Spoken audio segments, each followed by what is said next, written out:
우리 함께 가슴에 손을 얹고 저와 함께 믿음을 고백하는 시간으로 갖겠습니다. 하나님은 나를 사랑하십니다. 나는 그 사랑 안에 있습니다. 하나님은 오늘 나에게 말씀하실 것입니다. 그 말씀에 능력이 있습니다. 그 말씀에 생명이 있습니다. 나의 마음을 하나님께 열겠습니다. 나의 생각을 예수님께 집중하겠습니다. 들은 만큼 변합니다. 들은 만큼 행복해집니다. 오늘 예배로 오시면서 집에서 출발하시고 교회 예배당으로 도착하실 때까지 여러분의 마음이 어떠셨는지요? 오늘 예배를 설교를 하면서 제가 문득 여쭤보고 싶었습니다. 오늘 예배 오시면서 어땠는지, 평소와 별반 다를 게 없었는지, 아니면 높은 하늘과 그리고 또 명절 연휴가 껴있는 주일이라 조금은 한산해진 도로에서 조금 더 여유를 느끼시면서 오늘 교회로 오셨는지 궁금합니다. 또 어떤 분들은 아마 조금은 평소와 다르는 마음의 불편함, 딱딱해진 마음, 혹시 그런 마음 상태로 교회에 오시진 않았을까라고 또한 생각을 해보았습니다. 그런데 저희가 이 교회로 어떤 마음을 갖고 어떤 모습으로 우리가 이 교회에 와서 주일날 예배에 참여하는 우리의 모습은 각기 다르겠지만, 하지만 우리가 기대하는 것은 하나인 것 같습니다. 그것은 바로 하나님을 만나기를 원하는 마음입니다. 이 예배를 통해서 하나님을 통해서 주시는 은혜를 경험하는 것, 우리가 그것을 기대하고 이 자리에 나온 것입니다. 오늘 그 은혜가 앉아 계시는 우리 드림인들 한 분 한 분에게 동일하게 풍성하게 임하기를 축복하며 이 시간 말씀을 전하고 싶습니다. 오늘 우리가 하나님을 만나러 이 자리에 나와서 함께 예배하러, 비록 평소에는 예배당이 아닌 상문고 체육관이지만 주일마다 이곳에서 예배를 드리는 우리의 마음으로 이 자리에 예배하러 나왔습니다.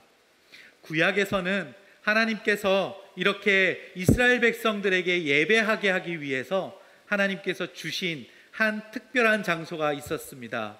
그곳은 바로 성막입니다.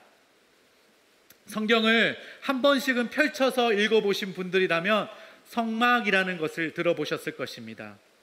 안 들어보셔도 괜찮습니다. 제가 이제 설명을 해드릴 거거든요.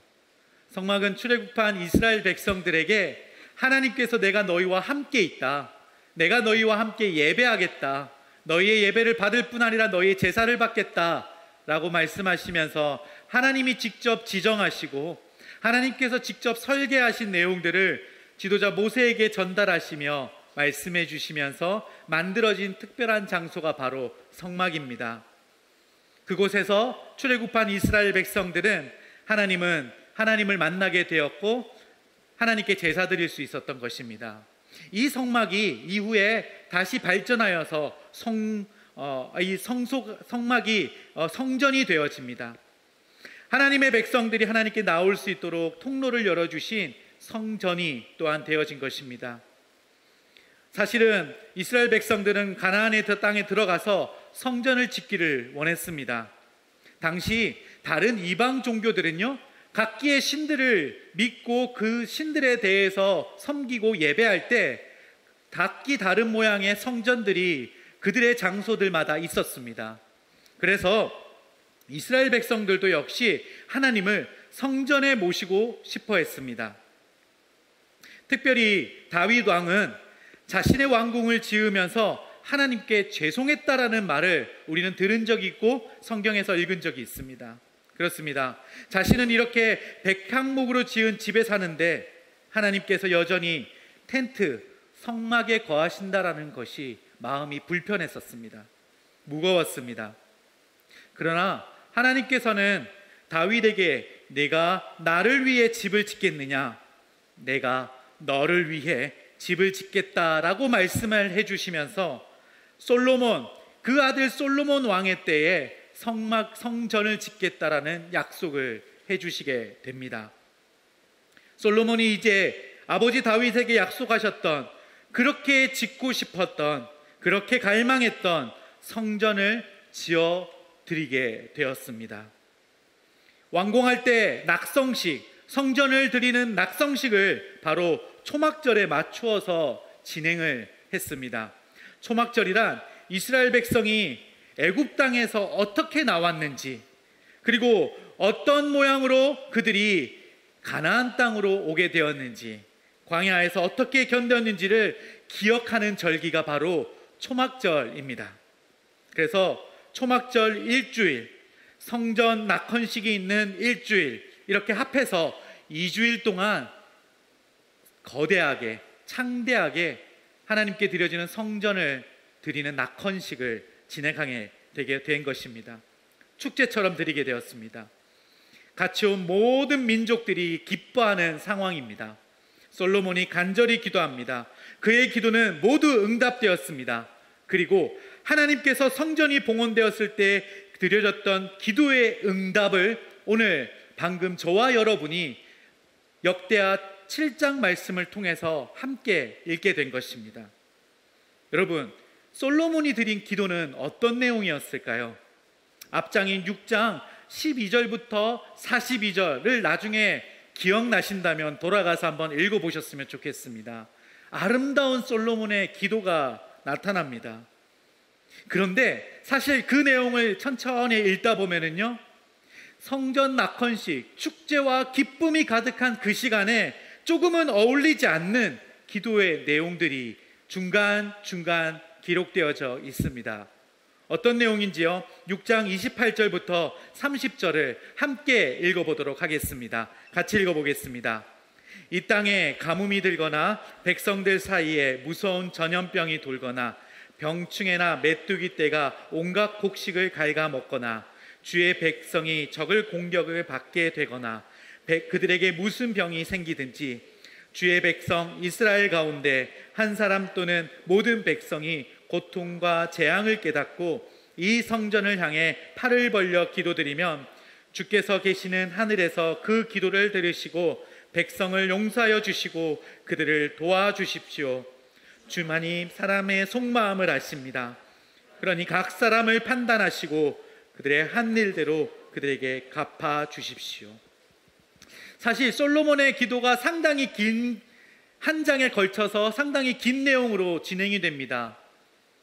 그런데 이 긴 내용을 제가 간단하게 줄여서 말씀을 드린다면 솔로몬의 기도는 가정법을 사용해서 지금 기도를 드리고 있습니다. 만일 이 백성이 범죄하여 적국에 패배해 망하거나 포로로 잡혀가거나 전염병이 돌거나 기근이 들거나 할 때 이 성전으로 그들이 돌아와서 하나님 앞에 회개하면 이라는 가정을 먼저 드린 다음에 하나님, 그렇게 하나님께 돌아와서 회개하는 그 백성을 외면치 마시고 그 회개를 들으시고 용서해 달라는 기도를 먼저 드리는 모습인 것입니다. 그는 기쁘고 좋은 날, 그리고 낙관적이며 앞으로 우리에게 부어질 축복에 대한 기도를 마음껏 드릴 수 있는 그날에 단순히 축복의 기도가 아닌 주의 백성의 죄악을 그냥 내버려 두지 마시고 용서를 구할 때 용서해 달라라는 그 기도를 하나님 앞에 드리고 있는 것입니다. 사실은 어찌 보면 솔로몬의 기도는 참으로 지혜로운 기도인 것 같습니다. 그는 인생의 본질, 인간의 깊숙한 내면을 그 누구보다 고민하고 깨닫고 있는 사람이었습니다. 어떻게 할 수 있을까요? 성경의 지혜의 시라고 할 수 있는 잠언, 그리고 솔로몬이 전도서와 같은 이런 지혜의 시들을 기록했다라는 것만 보더라도 솔로몬은 인간의 내면 깊은 곳에서의 깨달음과 본질에 집중하고 있었던 사람이었다라는 것을 우리는 또한 알게 되는 것입니다. 이러한 솔로몬의 간절한 기도에 하나님께서 응답하십니다. 하나님께서 기도에 어떻게 응답하십니까? 뭐라고 응답하십니까? 오늘 그 말씀을 아까 읽었던 우리 본문의 말씀을 한번 다시 살펴보면서 읽어보도록 하겠습니다. 11절과 12절 말씀을 같이 함께 읽겠습니다. 솔로몬이 여호와의 성전과 자기의 왕궁을 다 짓고 그 성전과 왕궁에 대해 마음속에 계획했던 일을 무사히 다 마쳤습니다. 그러자 여호와께서 밤에 솔로몬에게 나타나셔서 말씀하셨습니다. 솔로몬아, 내 기도를 들었다.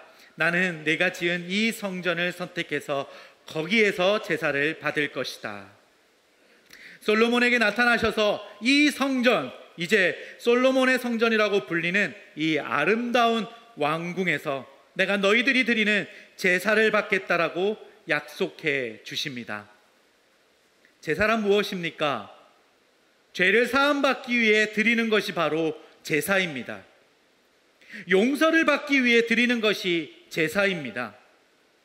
제사의 모습은 죄 사함을 받기 위해서 그들이 각종 가축들을, 그리고 그들이 재배한 곡식들을 가지고 와서 하나님께 드리는 행위가 바로 제사인 것입니다. 그것을 하나님께서 받으시겠다고 약속하셨습니다. 하나님께서 들으시겠다라고 약속하셨습니다. 그런데 하나님께서 오늘 말씀하실 때 너희가 지은 그 성전에서 듣겠다라고 약속하십니다. 왜 이렇게 구별된 장소로 하나님께서 말씀하시면서 이야기를 하시는 것일까요? 하나님은 성전에만 계시는 분이십니까? 그렇지 않습니다. 솔로몬이 봉헌 때 드린 6장의 기도를 살펴보면은요, 하늘의 하늘이라도 용납하지 못하는 것이 바로 하나님이십니다. 하나님은 무소부재하시는 분이십니다. 하나님은 온 천지에, 온 세상에 계시는 분이십니다.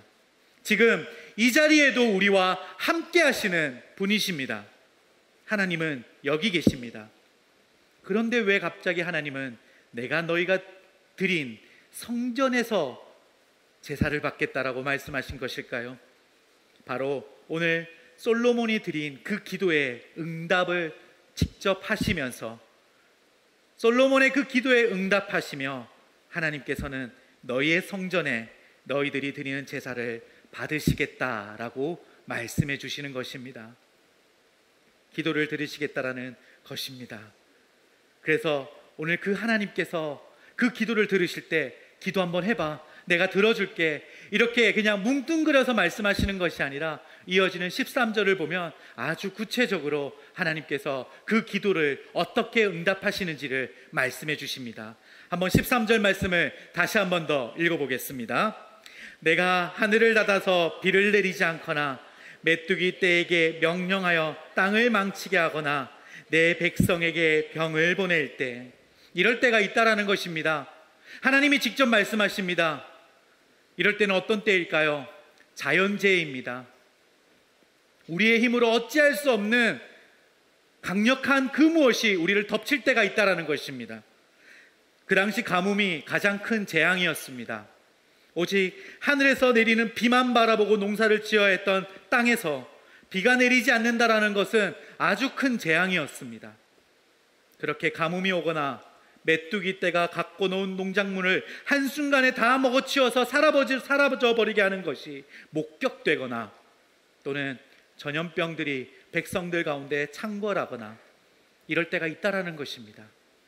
그런데 이럴 때 내가 라고 하나님께서 말씀하십니다.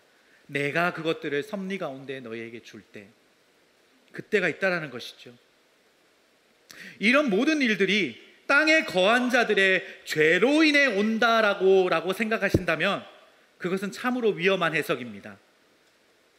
우리의 모든 고난이, 그리고 우리의 모든 어려움들이 단순히 우리의 죄로 인한 것이 아니라는 것을 여러분에게 먼저 말씀드리고 싶습니다. 그런데 왜 하나님께서는 오늘 우리에게 또 닥치게 될 이런 위험함, 우리의 힘으로 어찌할 수 없는 것들이 내가 주어진 것이다 라고 말씀하고 계실까요? 사실은 앞선 6장에서 솔로몬에 대한 기도에 대해서 다시 한 번 더 이야기하고 계시는 하나님의 마음이라는 것입니다. 즉, 솔로몬이 백성들의 죄로 인해 하나님의 진노를 하나님께서 다시 말씀하시면서 내가 그렇게 할 때에 라고 말씀하고 계시는 겁니다. 그렇습니다. 우리는 죄인입니다. 우리는 죄를 인식하지 못하면 하나님을 만날 수 없다라는 것을 오늘 다시 한 번 더 하나님께서 너희의 죄를 인식시키며 하나님께서 말씀하고 계시다라는 것입니다. 여러분, 우리는 죄를 인식하지 못하면 하나님을 만날 수가 없습니다. 죄의 문제를 해결하지 못하면 하나님의 은혜를 깨달을 수가 없는 것입니다. 내가 죄인이란 사실을 비로소 알 때 예수님의 십자가의 사랑에 깊은 은혜를 느끼고 믿고 고백할 수 있는 것입니다. 내가 죄인이라는 사실을 인정하지 않는 자에게는 십자가의 은혜는 무의미하고 무가치한 사건일 뿐입니다. 이러한 죄고백과 용서가 일어나는 곳이 바로 구약에서의 성막, 구약에서의 성전이었다라는 것입니다. 이것은 나를 깨트리는 장소였습니다. 하나님을 만나기 전에 먼저 내가 죄인이라는 사실을 고백하고 주님 앞에 나를 무너뜨리고 깨트리는 장소가 바로 성전이었다라는 것입니다. 이것이 성전의 핵심입니다. 신약에서는 바로 우리가 함께 드려지는 이 예배가 나를 깨트리고 나를 무너뜨리고 내가 죄인이다라는 사실을 고백함과 동시에 내 안에 더러운 것들을 쫓아내고 하나님의 선함으로 채워지는 시간, 그것들을 인정할 수밖에 없는 그 자리가 바로 예배라는 사실을 기억하셨으면 좋겠습니다. 그래서 우리는 예배에서 하나님을 만나기 원합니다. 그런데 우리는 예배의 중요한 이 본질을 잊고 하나님을 만나는 것만 집중을 합니다. 공고한 나의 마음에 위로의 손길, 하나님의 감동, 따뜻한 사랑만을 기대하고 있습니다. 세상에서 지쳤으니까, 세상에서 너무 힘들어서 내 안에 비어진 마음을 이 예배에 와서 그저 주십시오, 채워주십시오라는 것에만 집중한다는 것입니다. 우리가 잊고 있는 중요한 본질이 무엇일까요? 그렇습니다. 죄고백입니다. 우리가 잊지 말아야 될 것은 회개의 과정입니다. 이 자리에 나와서 하나님 나를 채워주십시오 이전에, 그렇습니다. 하나님, 저는 죄인입니다. 내 안에 결코 돌이킬 수 없는, 하나님께 더 가까이 갈 수 없는 죄의 문제들이 내 안에 자리 잡고 있습니다. 그래서 하나님의 십자가의 사랑이 아니고서는 절대로 해결할 수가 없습니다라고 고백하는 자리가 바로 이 예배의 자리라는 것입니다. 이 죄고백의 진정한 의미는 제게는 결코 선함이 없고 내 능력과 모습에는 기대할 것이 전혀 없다라는 인간의 전적 타락함을 하나님 앞에 고백하는 것입니다. 그로 인해 하나님의 완전한 견인, 하나님께서 베풀어 주셔야만 하는 은혜가 필요합니다 라고 고백하고 주님께 드려지는 자리, 이렇게 이 고백이 함께 동반되어 드려지는 것이 예배입니다. 그런데 우리는 예배에서 나에게 채우실 은혜만 바라보고 나아옵니다. 다른 것으로 채워보니 만족이 없더라. 그래, 하나님만이 참 만족이 되시지. 하나님, 제 안에 공허함을 채워주소서라는 고백만 하고 있습니다. 물론 틀린 말이 아닙니다. 맞습니다. 하나님만이 참 만족이 되십니다. 참 만족되시는 하나님을 만나기 위해서는 기억하십시오. 나를 부인하고 나를 무너뜨려야 하는 작업을 먼저 하셔야 되는 것입니다. 그리고 우리가 다시 주목해야 할 것은 타성에 젖은 죄의 고백으로 살고 있진 않는가라는 것을 다시 한 번 더 생각하셔야 합니다. 감성에 묶여 고백하는 죄 고백, 감성에 의지한 채 고백드려지는 회개의 태도들, 감정적 회개의 시간으로 보내는 우리의 그런 모습들은 있지 않는가를 살펴보셨으면 좋겠습니다.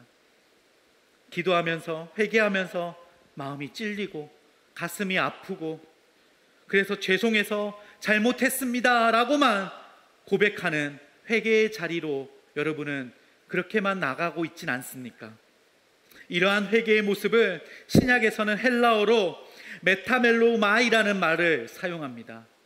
이 말의 뜻은 뉘우치다라는 뜻을 갖고 있습니다.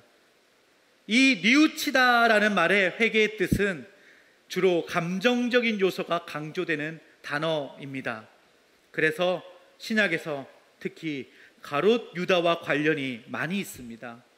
마태복음 27장 3절 말씀에 이렇게 나타나 있습니다. 제가 읽어드리겠습니다.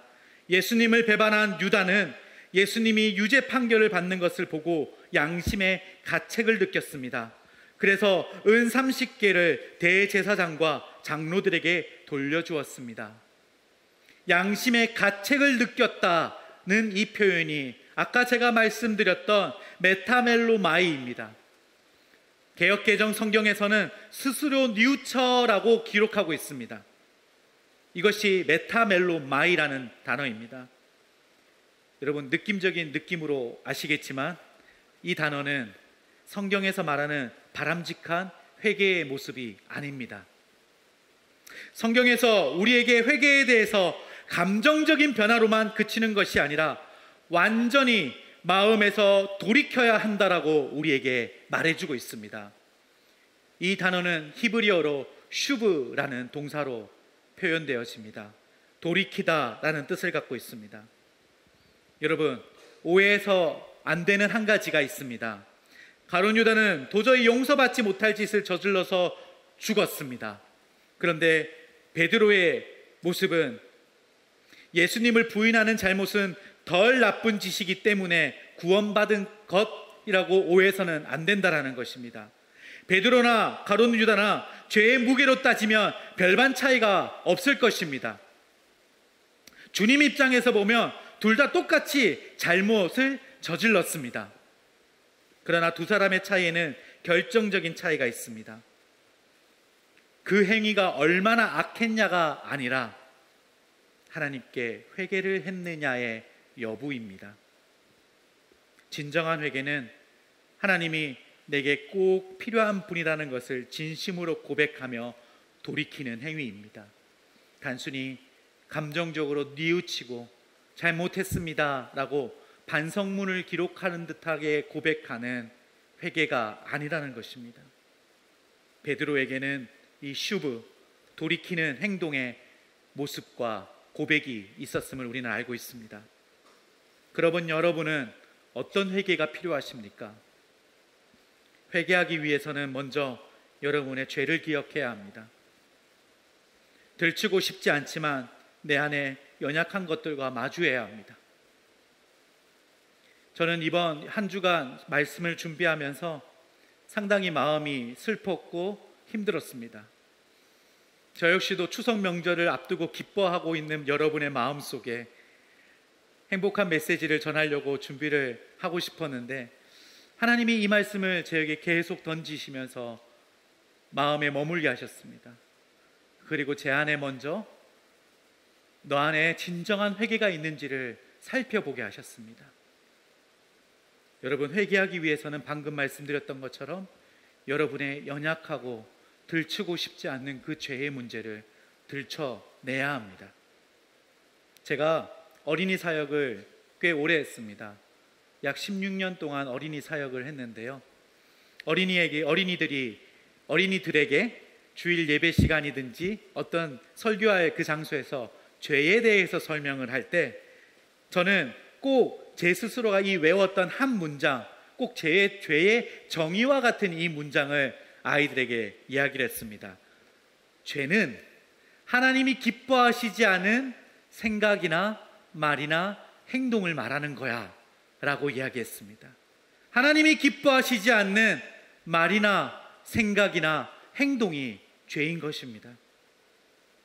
여러분, 그리고 제가 방금 던져드린 이 죄의 정의뿐 아니라 기독교 오랜 역사와 전통 속에서 죄에 대한 몸부림과 발버둥 속에서 기독교의 전통은 7가지 대죄를 그들이 오랫동안 이야기했음을 우리는 이미 들었던 분들은 알고 계실 거고, 그리고 또 그 7가지의 죄악을 중심으로 우리가 그 앞에서 하나님 앞에 다시금 우리 스스로를 조명하게끔 이야기해 주었습니다. 7대 죄악이라는 표현으로 이야기를 하는데요, 이 죄는 잠언 6장 16절에서 19절의 말씀을 근거로 이야기하고 있습니다. 먼저 잠언 6장 16절에서 19절 말씀을 함께 읽어보겠습니다. 여호와께서 미워하시는 것, 곧 싫어하시는 것 옌 7가지가 있다. 그것은 교만한 눈, 거짓말하는 혀, 죄 없는 사람을 죽이는 손, 악한 일을 꾸미는 마음, 범죄하러 급히 달려가는 발, 거짓말하는 거짓 증인, 형제 사이를 이간질하는 사람이다. 이 말씀에 근거해서 기독교 오랜 전통 속에서 정리한 7가지의 7대의 죄는 교만, 질투, 분노, 나태, 탐욕, 또 다른 말로 인색함이라고 이야기를 합니다. 그리고 식탐, 색욕, 이렇게 총 7가지를 우리에게 당부하듯 기독교의 전통의 오랜 기독교의 어른들이 우리에게 남겨준 이야기들입니다. 이러한 죄들이 바로 하나님과의 교제를 끊게 만드는 것입니다. 하나님을 찾고 구하지 않게 만드는 우리 안의 죄들입니다. 그러고 보면 우리의 삶은 참으로 죄투성입니다. 하나님 안에 거한다고 하면서 너무나 쉽게 죄에 굴복하는 인생이라는 것입니다. 다른 분들에게 제가 이야기할 수 있는 것들이 아닙니다. 제 안에 이미 이런 뿌리 깊은 죄의 모습들이 너무나 많이 자리 잡고 있습니다. 스스로가 인식하지도 못한 채 이 죄의 모습들이 하나님 대신에 채우고 있는 것들이 너무나 많이 있었습니다. 그리고 지금도 그것들을 뽑아내는 작업들을 저는 계속해서 하고 있습니다. 말씀을 준비하면서 한 주간 동안 제 내면 안에 말씀을 보며 마음을 보며 얼마나 많이 울었는지 모릅니다. 목사라고 하나님의 말씀을 가르치는 자, 그리고 날마다 주님 앞에 가까이 나가는 자라고 하지만 끊임없이 내 안에서 일어나는 죄의 모습들, 이 한 주간 하나님으로 채우기보다 본능적으로 다른 것으로 채우는 저의 모습을 보면서 순간순간마다 깜짝깜짝 놀라고 말았습니다. 아까 7가지 중에서 제가 너무 심각하게만 지금 이야기하니까요, 조금 가볍게 말씀을 드리면, 아까 7가지 죄악 중에서 저는 놀랬던 게 식탐이 거기에 들어가 있더라고요. 식탐. 여러분, 요즘에 TV 방송을 돌리기만 하면은 음식 만드는 프로그램, 맛있는 음식들이 우리 눈앞에 펼쳐지고 그런 음식점들을 찾아가는 프로그램들 앞에 우리는 열광하고 있는 모습을 보게 됩니다. 트렌드야. 맛집을 찾고 스마트폰을 열어서 어느 한 지역에 가면 일단 그 지역의 이름을 치면 제일 먼저 나오는 이어지는 검색어는 땡땡동 맛집입니다. 땡땡역 맛집. 여러분, 왜 오랫동안 기독교 신앙 안에 있었던 자들이 식탐을 7대 죄악으로 삼았을까요? 하나님 외에 다른 것으로 우리를 채우려고 하는 마음들, 그 중에 먹는 것으로 우리를 배부르게 하고 과하게 먹음으로 하나님을 생각하지 못하게 만드는 우리의 모습들, 그것들이 우리 안에 있다라는 것입니다. 저 역시도 이 말씀을 준비하면서 때를 만날 때마다 맛집을 검색하고 있는 저를 보면서, 음식을 먹고 포만감을 누리고 있는 저를 보면서 하나님으로 채우기보다 다른 것을 채우는 것을 훨씬 좋아하고 우선시하는 본능적인 저의 모습을 보고 놀라게 되었습니다. SNS에 저 역시 남들 보기에 좋은 것들만 포스팅하고 올리고, 다른 사람들의 포스팅을 보면서 질투하고 때로는 분노하고 정죄했던 모습이 하루 안에도 너무나 많이 있었던 저의 모습을 보게 되었습니다. 이렇게 말씀을 준비하던 중에 저는 한 설교 말씀을 들었습니다. 유명한 목사님도 아니고요, 제가 아는 목사님의 설교를 인터넷 유튜브를 통해서 듣는 시간에 그분의 그 중간에 하나의 예화가 저의 마음을 엄청 울리고, 그리고 다시 한 번 더 저의 스스로에 놓치고 인식하지 못했던 하나님 외에 다른 것으로 채우려고 했던 모습을 다시금 인식하게 되는 시간을 가졌습니다. 그래서 그대로 한번 발췌해서 옮겨왔는데요. 이런 모습이 혹시 우리의 모습은 아닐까 한번 생각해 봤으면 좋겠습니다. 우리가 긴장하고 상대해야 하는 상대가 사탄이 우리를 향해 공격하는 신앙적 시험, 유혹이 아니라 현대 도시의 소비 문화의 상징인 스타벅스일지 모릅니다. 왜 스타벅스일까요? 한번 솔직하게 이야기해 봅시다. 교회에 가 있는 게 마음의 안식이 오시나요?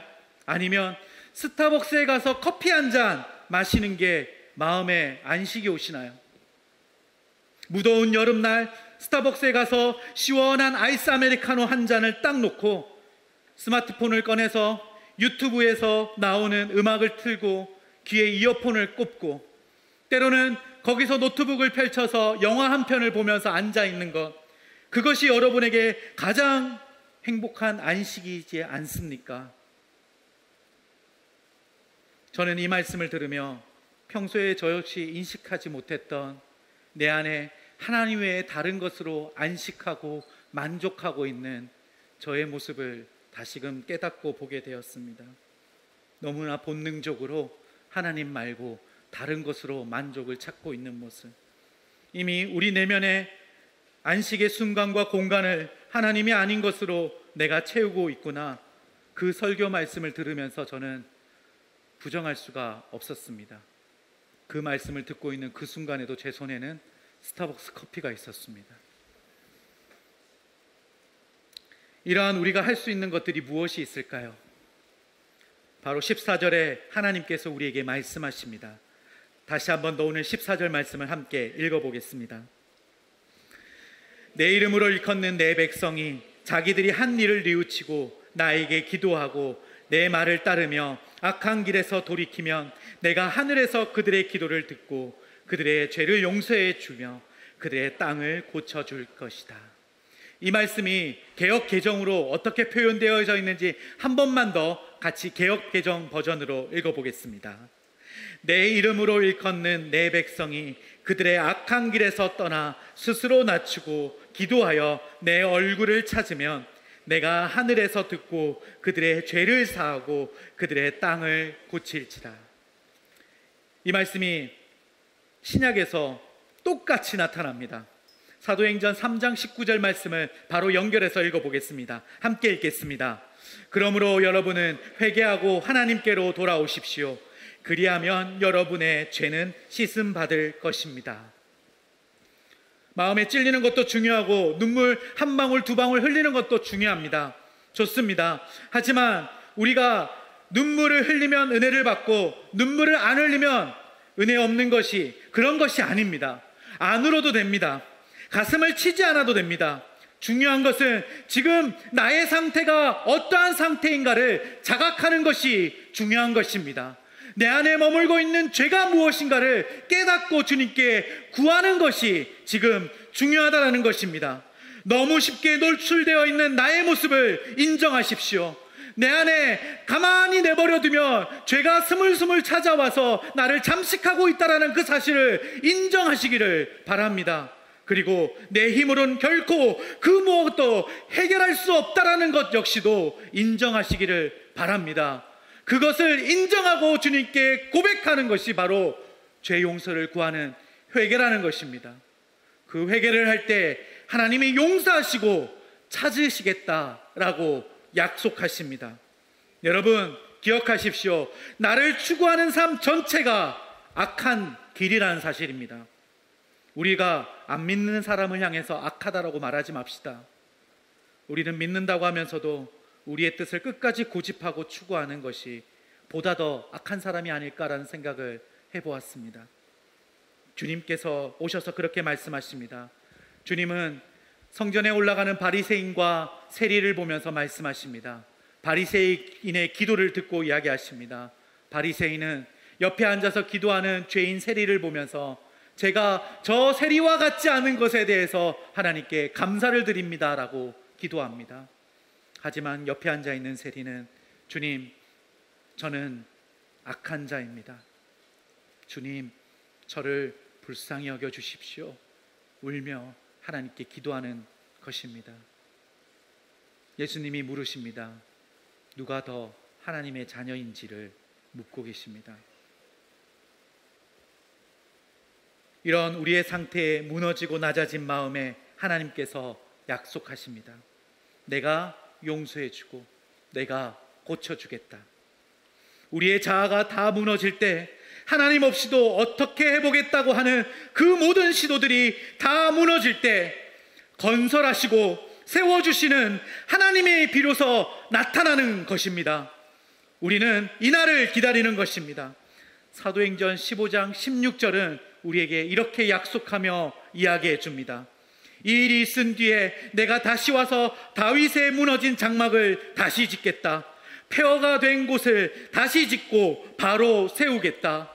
하나님이 우리의 무너진 마음, 우리가 무너뜨리고 주님 앞에 나아가는 그 마음 앞에 너는 실패한 인생이구나, 너는 보잘것없는 인생이구나 정죄하지 않으시고 다시 일으켜 세우시고 다시 우리를 인도하시는 하나님을 기억하시기를 바랍니다. 창세기 11장은 바벨탑 사건이 기록되어져 있습니다. 인간의 힘으로 그들이 다시 세우고 그들이 하나님께로 달아가려고 했던 마음들을 하나님이 무너뜨리고 그들이 넘어지게 됩니다. 그 이후에 창세기 12장 하나님이 택하신 믿음의 조상 아브라함이 등장합니다. 우리의 내 안의 것들을 무너뜨리고 하나님 앞에 저는 죄인입니다, 나의 죄를 고백하고 자각할 때 하나님은 비로소 그 위에 주의 말씀과 주의 은혜를 세우신다라는 것입니다. 여러분, 먼저 내 안에 거룩하지 않고 연약한 것들을 자각하고 무너뜨립시다. 그렇다면 하나님은 반드시 세워주실 것입니다. 여러분, 성령 충만함을 구하기 전에 내 안에 하나님을 채우지 못하고 있는 내 안에 또 다른 만족들과 내 안의 욕심들을 하나님께 진실하게 구하고 하나님께 회개하며 나아가는 시간이 먼저 필요하다라는 것입니다. 그럴 때 하나님의 은혜가 나에게 폭포수와 같이 내가 할 수 없음을 고백하고 나아가는 나의 모습 위에 하나님께서 비로소 일하시는 것들을 여러분 인생에서 보게 될 것입니다. 여러분, 오늘 성대한 성전을 건축하고 드리는 봉헌식에서 솔로몬이 간절히 기도하는 것을 기억합시다. 우리가 만들었기에 우리에게 축복을 주셔서 하나님의 전을 만들었으니까 우리에게 축복을 부어 주시옵소서라고 그들은 기도하지 않았습니다. 그저 하나님이 필요합니다. 하나님이 아니면 죄의 수렁에서 허우적될 수밖에 없는 존재인 저에게 하나님이 필요합니다. 우리가 주님을 바라보며 그렇게 기도하며 주님, 우리를 외면치 마시고 기억하여 주시옵소서 나아갈 때 하나님은 비로소 우리를 세우시고 하나님의 그 약속을 우리의 인생 가운데서 일으키시고 행하실 것입니다. 우리를 용서하시고 하나님이 우리를 세우실 것입니다. 그래서 저는 기대합니다. 우리 안에 하나님의 일하심이 분명히 있을 것임을 기대합니다. 나를 과감하게 무너뜨리는 용기와 결단을 통해 하나님께서 다시 세우시는 은혜가 임하기를 축복합니다. 이 말씀 안에서 오늘 우리가 다시 한 번 더 주님께 간절히 기도하며 나아가는 시간을 갖기를 원합니다. 가슴에 손을 얹고 이 시간 함께 같이 오늘 말씀을 기억하면서 함께 기도했으면 좋겠습니다. 먼저 이 시간 진솔한 마음으로 주님 앞에 하나님, 저를 무너뜨리겠습니다. 내 안에 하나님보다 더 사랑하고 의지했던 모습을 벗겠습니다. 내 삶에서 내가 자각하지도 못한 죄들이 너무나 많이 있습니다. 삶 속에서 성령님께서 깨닫게 하시는 음성 앞에 돌이키는 저의 모습이 되게 하여 주시옵소서. 나의 죄를 자각하게 하여 주시옵소서. 우리 간절한 마음으로 함께 같이 이 시간 먼저 기도하겠습니다. 주님, 하나님 내가 기억하지 못하고 내가 나보다 하나님을 더 많이 사랑하는 마음보다 다른 것을 채웠던 나의 모습이 있습니다. 하나님 놓여주시고 하나님 놓여주시고 하나님의 마음을 다시금 놓여주시옵소서. 하나님을 더 사랑하지 못했던 저의 완악한 마음들을 나의 안정적으로 바라본다는 모습들을 깨어놓고 주님께 집중하기를 원하오니 하나님 함께 해주시고 놓여주시옵소서. 한 번 더 같이 기도하기를 원합니다. 이 시간 하나님의 세우심을 구하는 기도를 같이 올려드리기를 원합니다. 내 안에 연약함이 무너지고 하나님의 강함으로 채워주시옵소서. 다른 것으로 채우고 싶지 않습니다. 오직 하나님으로 채워지는 저의 모습 되기를 원합니다. 우리 이렇게 소원하는 마음으로 함께 기도하겠습니다. 살아계신 하나님, 주님 그렇습니다. 나에게 하나님의 사랑으로 채워지기를 원합니다. 세상에 다른 것으로 만족하지 않고 세상에 거짓된 것들로 채우지 않고 하나님 도와주시옵소서. 하나님의 도와주시옵소서. 하나님의 마음을 쏟아주시옵소서. 주님, 하나님의 도와주시옵소서. 우리 하나님의 강함으로 하시는 인정을 나갑니다. 온전히 주를 고백하는 자들마다 하나님 도와주시옵소서. 하나님께 도와주시옵소서. 우리 안에 주님의 마음을 다시 한번 더 내어주시고 확인시켜 주시고 하나님 이렇게 소원하며 기도하는 모든 성도들에게 오직 하나님으로 채워지게 하여 주시옵소서. 주님 도와주시고 함께하여 주시옵소서. 주님의 마음으로 함께하여 주시옵소서.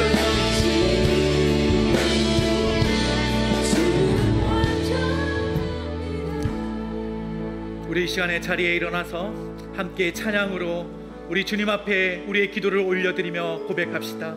주여, 우린 연약합니다. 주여, 우린 연약합니다. 주여, 우린 연약합니다. 우린 오늘을 힘겨워합니다. 주 뜻 이루며 살기에 부족합니다. 주님, 우린 연약합니다. 주여, 우린 넘어집니다. 주여, 우린 넘어집니다. 우린 하루 또 실수합니다. 주의 긍휼을 구하는 죄인입니다. 우리 주만 바라보 주님 내 안에 채워주시옵소서. 한없는 주님의 은혜 온 세상 위에 넘칩니다.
그렇습니다.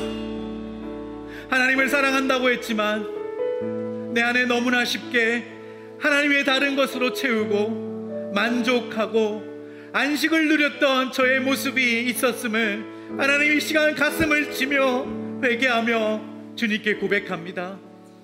저의 이 고백을 들으시고 주님, 우리의 의지적 고백으로 이 잘못으로부터 돌이키는 은혜가 우리 안에 있게 하여 주시옵소서. 그리고 내